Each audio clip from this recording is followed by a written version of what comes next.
টান টান উত্তেজনাপূর্ণ ম্যাচ শুরুর আগে থেকেই দর্শকে পূর্ণ হয় ঢাকা বিশ্ববিদ্যালয়ের টিএসসি। উত্তেজনা আর হৈহুল্লোড়ে ঢাকা পড়ে রাতের নীরবতা।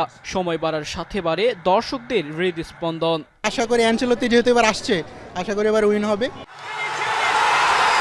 শুরুর ৭ মিনিটেই ভিনিসিউসের গোলে ১-০ ব্যবধানে এগিয়ে যায় ব্রাজিল। মুহূর্তেই উল্লাসে ফেটে পড়ে পুরো এলাকা। আমাদের আর্জেন্টিনা ভক্তদের প্রতি একটাই রিঅ্যাকশন থাকবে, সেটা হচ্ছে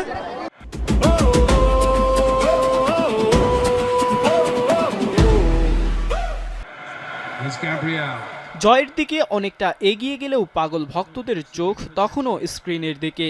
প্রথমার্ধের ঠিক শেষ মুহূর্তে আবারও জ্বলে ওঠেন ভিনিসিউস জুনিয়র। এরপরই ম্যাচের নিয়ন্ত্রণ আসে ব্রাজিলের হাতে।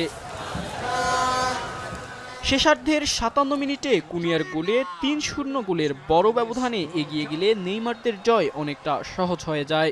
দুর্দান্ত খেলা, দুর্দান্ত। আবারও নেইমারকে ছাড়া ২টা গোল। আরো কত প্রুফ করব আমরা যে আমরা নেইমারকে ছাড়াও পারি। অবশেষে জয়ের দ্বার প্রান্তে পৌঁছে গেলে স্লোগান ও হৈহুল্লোড়ে মুখরিত হয়ে ওঠে পুরো চত্বর। তাদের দাবি এবার ব্রাজিলই হবে বিশ্ব চ্যাম্পিয়ন। এবারও তাদের কামব্যাক করাটা অনেক জোশ ছিল, তো এখন আমরা আশা করব যে ব্রাজিল জিতবে। বস নেইমার নামে, তাহলে আমাদের সামনে কোনো দল থাকতে পারবে না। এই জয়ে অনেকটা সহজেই গ্রুপ চ্যাম্পিয়ন হয়ে নকআউট পর্বে ব্রাজিল। রাব্বি আল রাহিদ, এখন ঢাকা।